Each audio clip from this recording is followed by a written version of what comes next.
Yo, Geeks, aqui é o LP e vocês estão no canal do Geek Brasil. Fiquem ligados que esse vídeo contém spoilers do primeiro capítulo de Mangaka da Favela. Sim, pessoal, vamos então aqui falar sobre esse mangá que explodiu, esse primeiro capítulo que explodiu o Twitter ontem, porque é um mangá completamente inspirado em Cidade de Deus, considerado como um dos maiores ou o maior filme brasileiro já produzido. Demorou apenas 22 anos para a gente ter um mangá inspirado em Cidade de Deus, mas está entre nós. Vamos então comentar um pouco sobre esse primeiro capítulo, algumas polêmicas que a gente andou lendo por aí nessa rede social X/Twitter, que sempre tem polêmica. E a gente vai abordar tudo nesse vídeo logo depois de você deixar o seu like, se inscrever aqui no canal, compartilhar esse vídeo com seus amigos. É muito importante você se inscrever no canal do Geek Brasil e continuar reagindo aos nossos vídeos, seja pelo seu like, seja pelo seu compartilhamento. Fazendo isso, o YouTube divulga ainda mais os nossos vídeos por aí. E se eu tô falando de obra dos outros, vou falar da minha aqui também. Leia a minha light novel Que Haja Luz, tanto na Novel Mania quanto também pelo Tapas. A gente tá fazendo uma história bem legal lá, envolvendo uma lore de mistura de mitologias, tanto mitologia grega, mitologia japonesa, mitologia egípcia, várias mitologias juntos no mesmo tema. E é claro, juntando também nesse balaio os personagens que foram criados ali pelos inscritos. É uma história muito maluca, mas ao mesmo tempo extremamente interessante, com mais de 120 capítulos na faixa, sendo publicado toda sexta-feira. Se você segue na aba da comunidade, você recebe lá toda sexta-feira um capítulo novo de Que Haja Luz. E se você ainda não leu, vai lá, clique com os links na descrição para você poder acompanhar.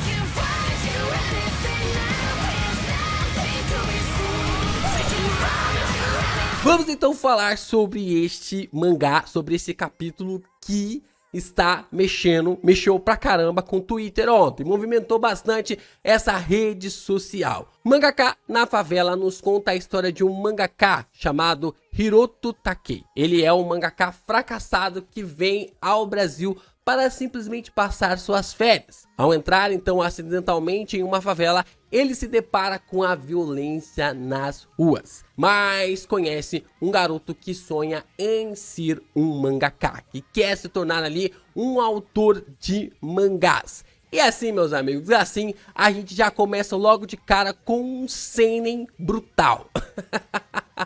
É um seinen brutal e nós podemos acompanhar o protagonista chegando em uma favela em São Paulo. E nós já vemos que um morador da comunidade morre logo de cara. Ele acaba de pisar ali numa favela, ele já vê o morador da comunidade morrendo na sua frente e a gente já percebe, caraca, isso aqui foi impactante.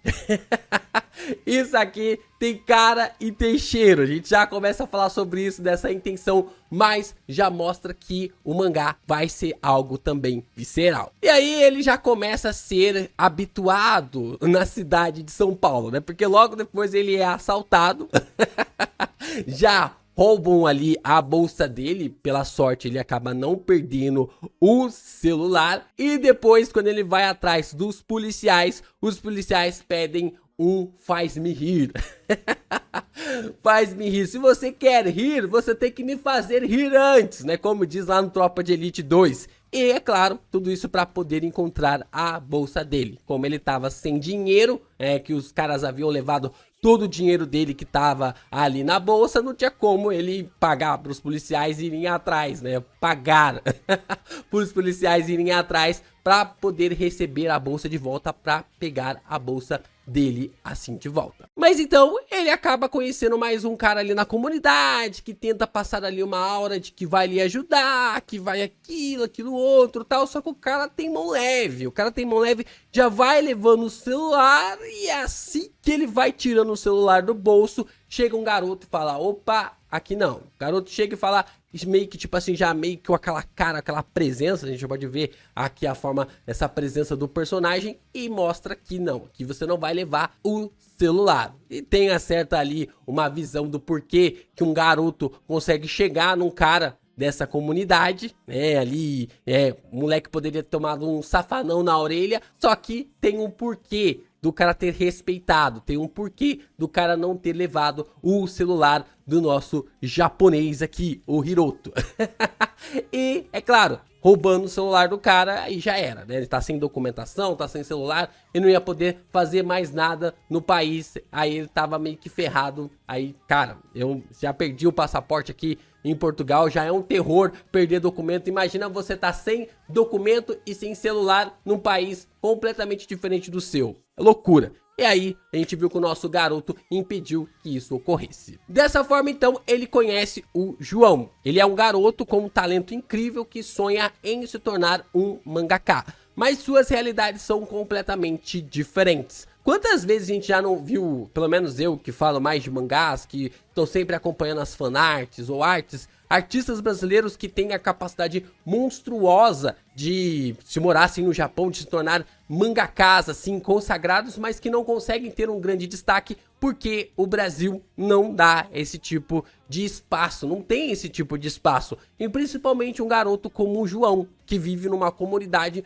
numa favela e no meio, assim, desses urubus e tudo mais, né? Basicamente, o João, ele trabalha, ele meio que desenha no meio do lixão. E uma coisa interessante acontece também no capítulo é que o Hiroto, ele fala em português, mas os balões, por mais que estejam em japonês, os personagens estão falando em português, então dá ali uma conotação até mesmo interessante, porque tem algumas partes que os balões estão em português, mas ao mesmo tempo em japonês, só que eles estão falando em português. Se trata realmente ali de conversar em português, por mais que os balões estejam ali em japonês. Então é uma temática bem interessante ver que o Hiroto, ele acabou se preparando ali bastante, meio que tem ali essa facilidade de aprender o português e foi se aventurar de uma forma bem emblemática no Brasil. O João então apresenta toda a comunidade que ele mora para o Hiroto, o que faz ele ficar em choque, faz o protagonista ficar em choque com a discrepância da vida que ele levava no Japão, né? Tem essa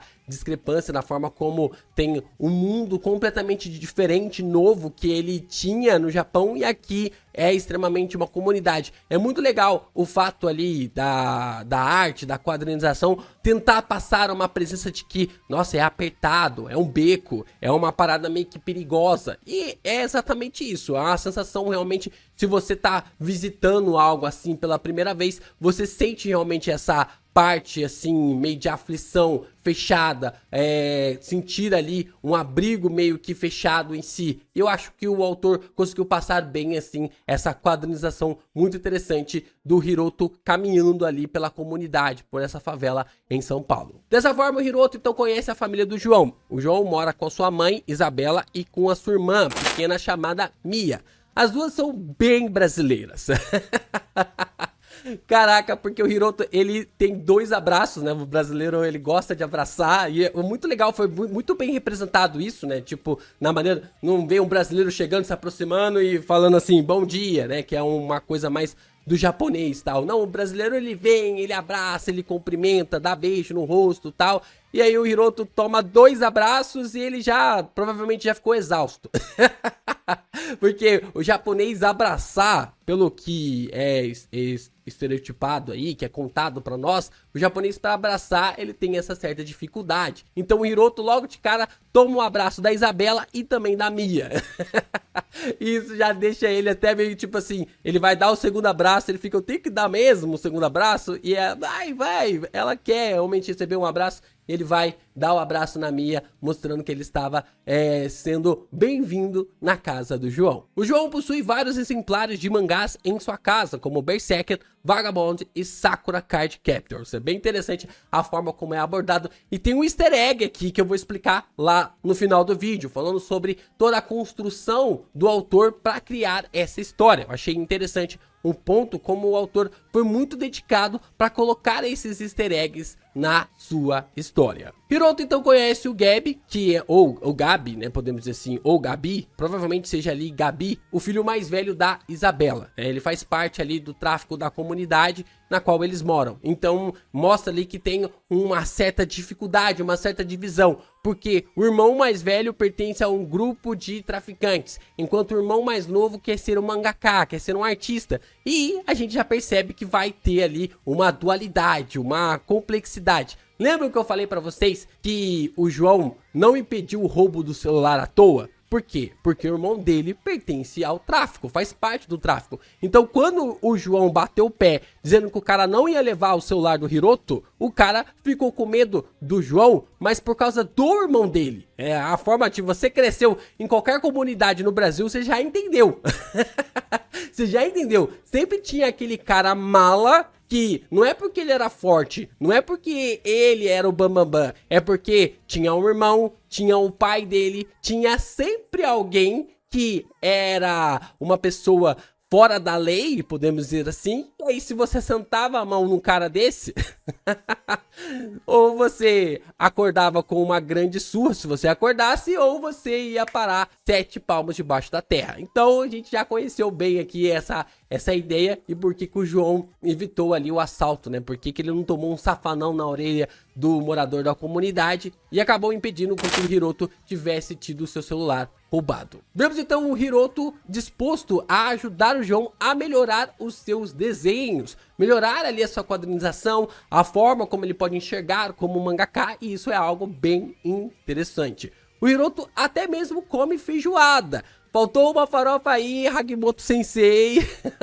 porque feijoada sem farofa não é feijoada completa, né? Tá faltando aí, tá bem construído, né? Tem ali o arroz, o feijão preto e tal. Tudo bem que São Paulo não tem muito costume, assim, de comer feijoada de uma hora pra outra, né? Uma construção pra outra. Se fosse no Rio, com certeza seria algo mais fácil. Mas como é em São Paulo, tal, a gente meio que dá uma desligada nessa construção. Mas é claro, né? Fazer uma referência à comida brasileira. Faltou mas faltou sim. Faltou uma farofinha, eu tenho certeza que nas próximas o Hagimoto vai colocar ali uma farofinha. Vai por mim, Hagimoto. Se você não comeu um feijãozinho com arroz e farofa, você tá perdendo uma das melhores coisas deste mundo. E vemos no plano de fundo que a disputa entre os dois grupos do tráfico vai começar bem no momento que o Hiroto chegou na favela. E Gabi pertence a um desses grupos. Existe uma certa disputa, pelo que parece, entre um grupo chamado FSL e os IM, que é o grupo que o Gabi pertence, né? O irmão mais velho ali do João acaba pertencendo. Então vai haver uma certa disputa e, é claro, estamos falando de um seinen e as coisas vão ficar tremendamente mais complicadas. Bom, então vem a parte que muita gente provavelmente vai comentar. Ah, é mais uma história para estereotipar o Brasil e blá blá blá, só com favela, samba e futebol. E eu já venho logo de cara discordando, porque, cara, a maior inspiração para o Souhashi Hagimoto criar ali Mangaka da Favela foi Cidade de Deus, que é simplesmente o maior filme que o Brasil já produziu. A gente vira e mexe lá no Twitter, vê alguma cena construída de Cidade de Deus, tanto ali de atuação, de interpretação, de roteiro, de forma construída. É um dos filmes que foi aplaudido lá fora em uma transmissão. Cara, acho que é Cannes, né? Acho que foi aplaudido de pé na forma como foi abordado, transmitido ali na época. Então, é considerado por muitos o maior filme brasileiro de todos os tempos. Então, é um mangá. É claro que é natural que um mangá pudesse nascer de um filme tão abordado e tão elaborado assim como Cidade de Deus. E a gente pode observar que, por mais que o Hagimoto o Hagimoto Sensei vai criar ali a trama, o mangá ele é desenhado pelo Taruro Sensei. Então vai ter ali uma duplicação com dois autores. Enquanto um constrói a história,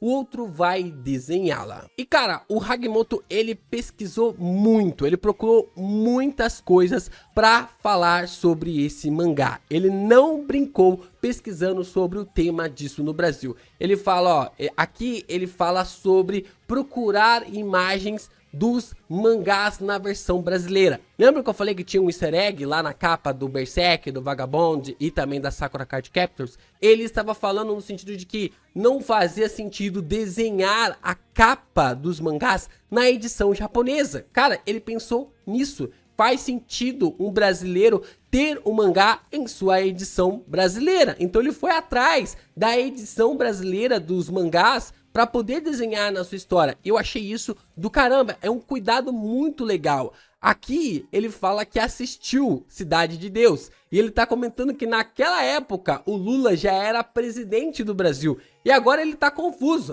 porque o Lula é presidente do Brasil de novo, né? 20 anos depois, o Lula é presidente do Brasil de novo. Ele fica ali questionando sobre essas questões. Ele também faz algumas perguntas sobre o Acerola e o Laranjinha e da forma como estão viajando para Brasília, né? O jeito como poderia ser fácil fazer isso, né? Viajar do Rio de Janeiro para Brasília e tudo mais, né? Se você tiver com tempo e tiver com muito tempo, você pode pegar um ônibus e ir, né? Do Rio para Brasília de uma forma até mesmo fácil, né? No conceito mais fácil. E até mesmo ali da maneira como pode ser abordado, porque o brasileiro está acostumado a viajar muitas distâncias, né? Aqui, por exemplo, em Portugal, se eu falo que eu vou viajar 9, 10 horas de carro no meu país, eles ficam loucos. Então, provavelmente, as coisas acontecem assim lá para o Hagimoto no Japão. Eles não conseguem processar essa grandeza que o Brasil tem. Outra coisa que ele pede também é os preços de frutas que existem no Brasil, né? Como manga, mamão, abacaxi, banana.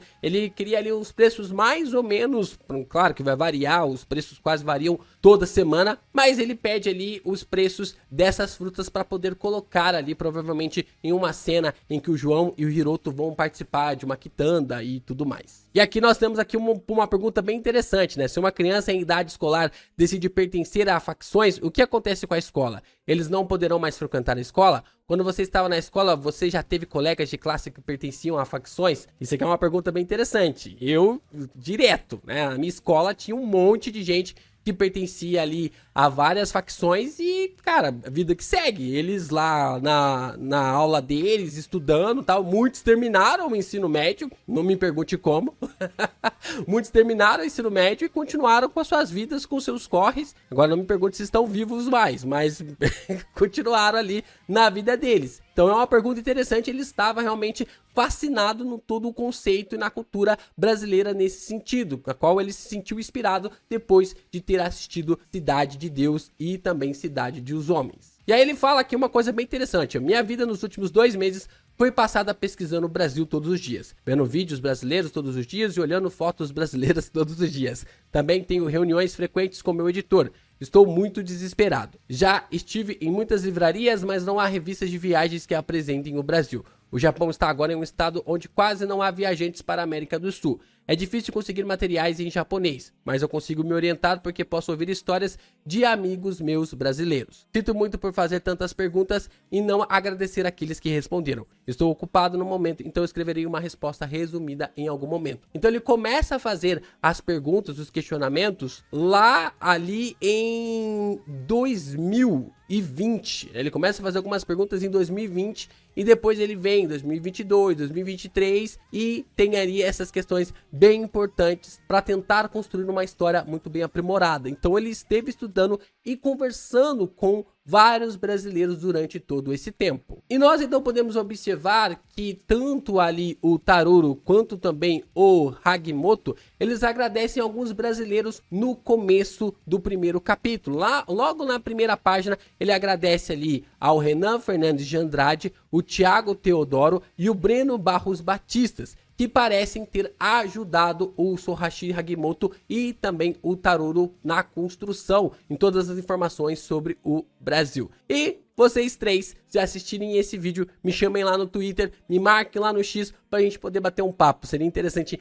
conversar com vocês para saber como vocês instruíram, ajudaram ali na construção desse mundo do Hagimoto, essa forma de extrapolar ao mesmo tempo e fazer com que a realidade meio que case também com a ficção. E também vemos que ele escreveu uma carta aqui falando sobre a sua série. Ele fala que ele começou essa nova série agora em 2024, né, intitulada ali de Mangaka da Favela, e a história se passa numa comunidade de São Paulo. Ele fala que começou a interagir com os brasileiros em 2020, ele conseguiu muitos apoios, muitas amizades e tal, e ficou conhecendo ali o Brasil. E dessa forma, o filme Cidade de Deus fez com que ele se inspirasse nessa história. Ele falou que foi um filme que ele impactou pra caramba, retratando a comunidade, foi um choque pra caramba, e ele meio que, tipo assim, soube que o Brasil se orgulhava bastante desse filme. E a gente se orgulha mesmo. Vemos também ele falando que muitas pessoas no Brasil admiram os mangakas japoneses. E é verdade, né? A gente gosta ali do Oda, gostamos do Ikki Tabata, Kohei Horikoshi, por mais que às vezes a gente dá os puxão de orelha, a gente gosta sim dele. A gente gosta dos mangakas, cara. A gente gosta dos autores das histórias favoritas que nós temos. Então ele decidiu colocar isso, trazer para o tema da sua história. E ele vai produzir essa história nesse site que tá ali completamente gratuito para vocês lerem, pelo menos por enquanto, em japonês. Mas ao mesmo tempo ele promete que vai publicar em português em breve. Então é uma promessa aí do Hagimoto Sensei para trazer Mangaka na Favela também em português. Então, como nós vimos, Hagimoto Sensei vai misturar Cidade de Deus com Bakuman.